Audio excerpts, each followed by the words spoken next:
We welcome you to Sri Vrindavan Dham.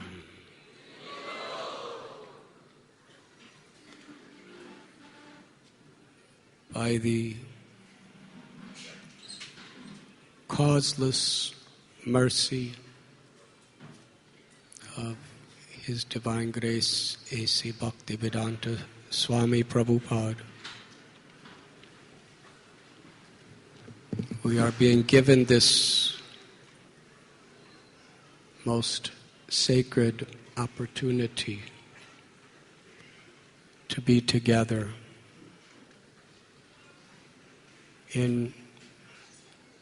for those who are followers of Krishna Bhakti. This is the holiest of all holy places in all of the universe. Sri Vrindavan Dham.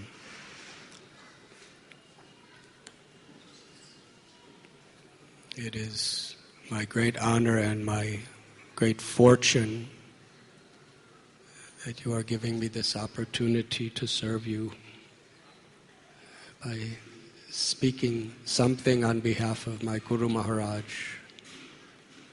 during our time here. In the Sri Chaitanya Charitamrita, there is a beautiful verse. The ideal place for executing Krishna consciousness or pure bhakti is Brajabhumi or Vrindavan, where all the people naturally love Krishna, and Krishna naturally loves all of them. In this regard, Srila Prabhupada, he cites the Bhagavad Gita. Could everyone hear? You could hear?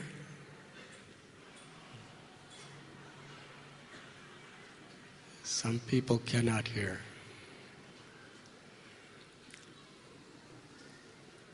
Ye yatha mam prapadyante tam sthathaiva bhajamyam.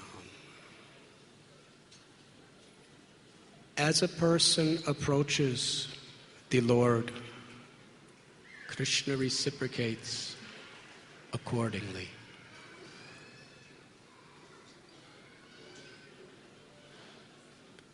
If we give all of our hearts to Krishna, Krishna gives himself to us. The capacity of what we have to give to Krishna in relation to infinity is a drop. But yet that drop, when it is offered with love, it is more precious to Krishna than all the wealth and all the material and spiritual existence. That is his nature. If we offer a drop, he returns a bottomless, shoreless ocean of his love in reciprocation. This is the principle of bhakti. If we approach the Supreme Lord for material benefits, we will get some material benefits in due course of time. If we approached for elevation to higher planets, if we want the mystical yogic siddhis, the actual capacity to perform supernatural miracles, by chanting a mantra we could produce things within our hands, prapti siddhi. In the yogic mystic siddhis, simply by chanting mantras, your body could dematerialize and rematerialize any place in the universe you desire. Read minds, control people's minds.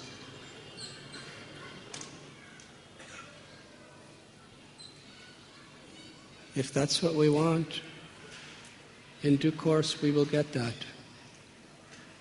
If we want mukti, that state of complete peace, beyond all the dualities of this world, wherein we realize aham brahmasmi, we are eternally spirit, beyond birth and beyond death.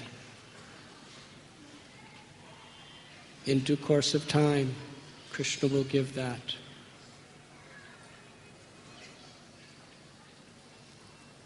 And if, with all humility and sincerity, we approach the Lord to serve with love, then Krishna will give himself. And that includes everything else. Here in Vrindavan, Sri Rupa Goswami had written, Anyabilasita sunyam jnana karmanya navikam anukulyena krishnanu shilanam bhaktir uttama. The meaning of pure bhakti.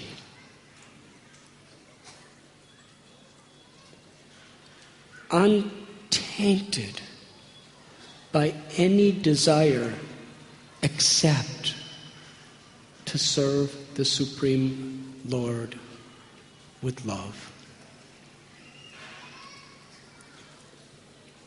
Atapum virtvichastrestas varnashrama vibhagasha shvanushtatasya dharmasya samsadir haritoshana. This is the conclusion of the Srimad Bhagavat. That the supreme perfection of whatever occupation we may be doing, of all of our responsibilities, of all of our spiritual practices, is that Krishna is pleased. Srila Prabhupada writes that this type of pure devotional service is very rare, durlabham. Why is it so rare? Krishna tells in Gita, out of thousands of people who approach me, one actually understand me as I am. Because when Krishna gives bhakti, true bhakti, he gives himself eternally. He is Bhakta-Vatsal. The all-powerful is conquered by the love of his own devotee. Srila Prabhupada writes, although pure devotional service is so rare, Krishna will give it easily for one who is sincere, who is serious, and has no ulterior motive. Tesham satata yuktanam vajatam priti purvakam dadami buddhi yogam tam yenamam upayantate. This is Krishna's promise in the Bhagavad Gita. For one who worships me with love, priti, I give the understanding by which they could come to me. Bhaktya tvananya shakya aham evam vidorajana.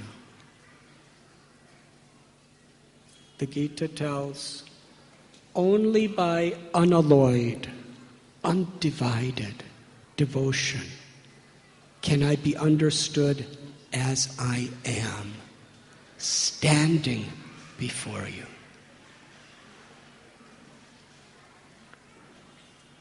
It is very important when we come to Vrindavan that we truly humble ourselves to appreciate the good fortune we are receiving. Without genuine humility, there cannot be deep appreciation or gratitude. And these are preliminary qualities to actually connect to the current of grace that is flowing in this holy place.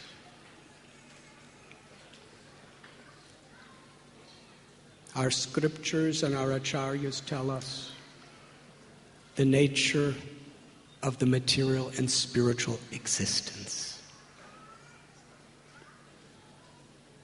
Bhur-bhuva, Swargalok. We are in the Bhuloka, the earthly area. This universe has different divisions. Above us is Swargaloka, the incredible heavenly planets. Above there is Mahaloka, Janaloka, Tapaloka, the plates of the greatest, most enlightened rishis. And then there is Brahmaloka, the highest planet, where Lord Brahma resides. But beyond this material creation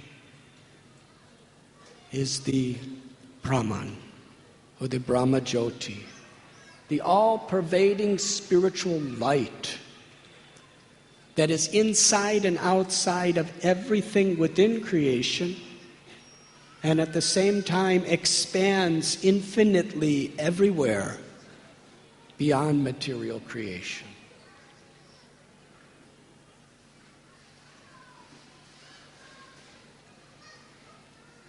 For those who approach the impersonal aspect of the absolute truth, liberation is entering into the light of Brahman. But within that spiritual sky of Brahman, the scriptures and the sages tell us there are spiritual planets called Vaikuntha, Paravyoma. And in those spiritual planets, the supreme absolute truth, the one God of all living beings, manifests various forms and aspects for the singular purpose of giving love and receiving love. Liberation in Vaikuntha, the eternal soul that is now the very life force within us, assumes an original spiritual personality and body. We always have it. It is just in a dormant state as long as we are covered by illusion or Maya. But in that state, the all-beautiful, all-loving Lord reciprocates in loving relationships forever with all of his devotees. There is the place of Ram, Narasingha, Shiva, Vaman. And of all those planets, there is a place called Madhurya Dham, or Goloka, which is the abode of Krishna. It is not that they are different people. Same person, different roles. People speak about God being great. In the Vedas, we understand to some extent just how infinitely great God is. what is the capacity of the Supreme Personality of Godhead to reciprocate love with all different kinds of souls in infinite varieties of ways.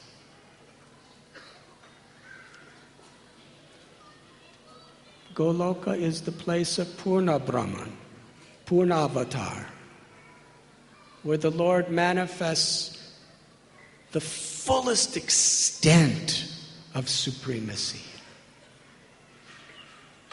In the sense that his Aishwarya, or his infinite power and greatness, moves to the side, overshadowed by the Lord's infinite sweetness, beauty, charm, and love.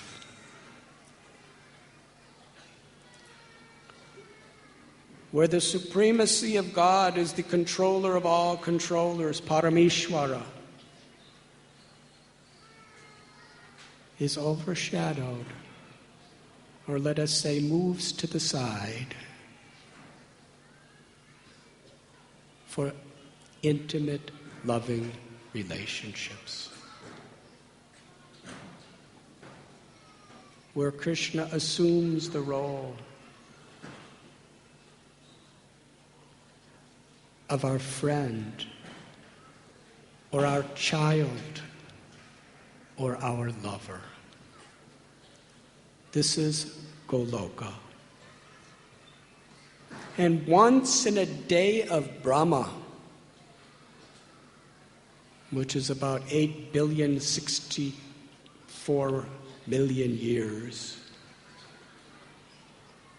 Krishna personally comes in this original form and brings with him his eternal abode.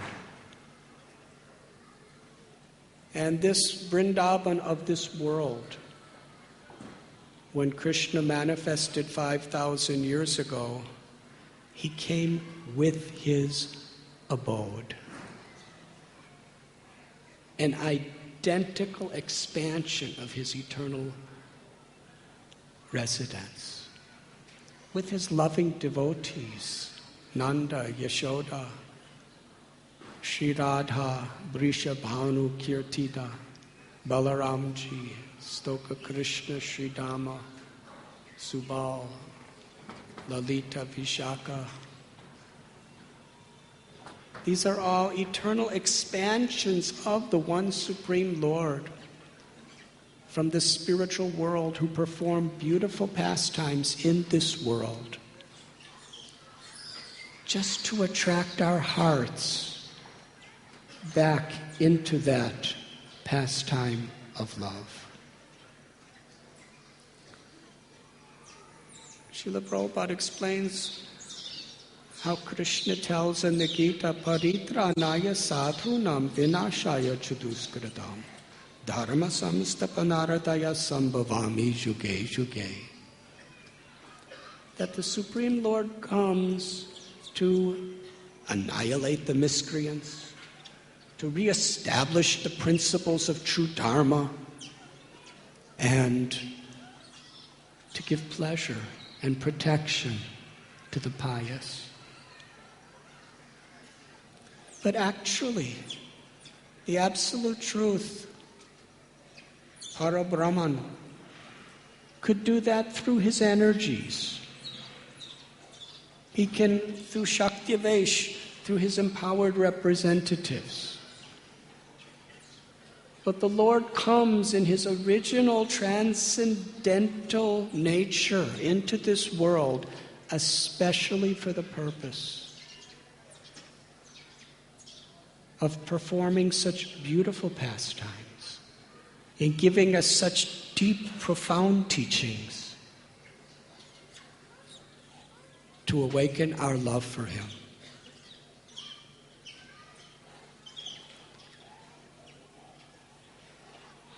Vrindavan is always Vrindavan.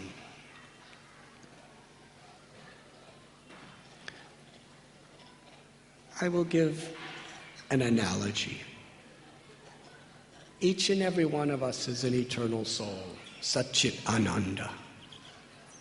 Eternal, full of knowledge and full of happiness. But due to negligence, we engage in so many varieties of selfish activities.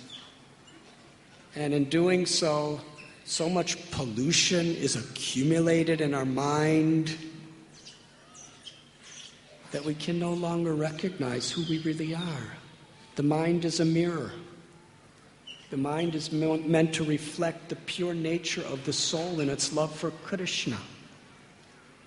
But when the mind is covered by dust, because we forget what its real purpose is, then all we see is dust.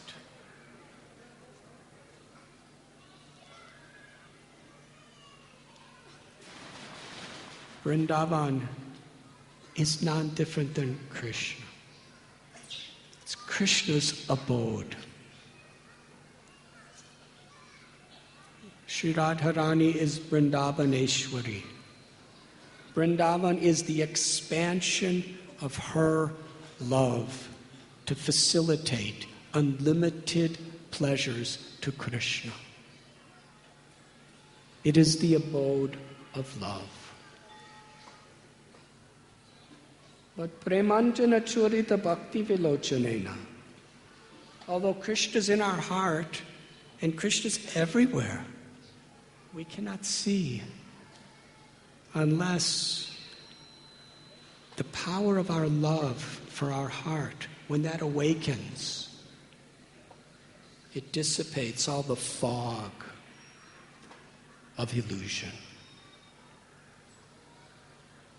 The world is a mirror of the condition of our own minds. Bhakti Siddhanta Saraswati Thakur said, I only find faults in others because I am honeycombed with faults myself.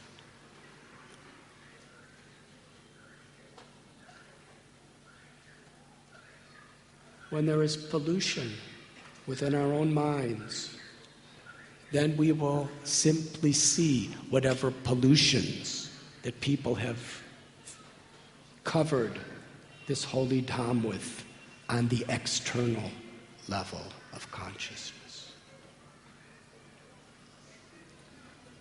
Unfortunately, in recent times, so many people come to Vrindavan without really coming to serve the dham. People come in a material way. The difference between material and spiritual is very simple. Material is when I put myself in the center. My focus and my purpose is about me. What can I gain from this? In a selfish way. When we want sensory pleasures, when we want profit, when we want prestige, distinction, these are selfish desires.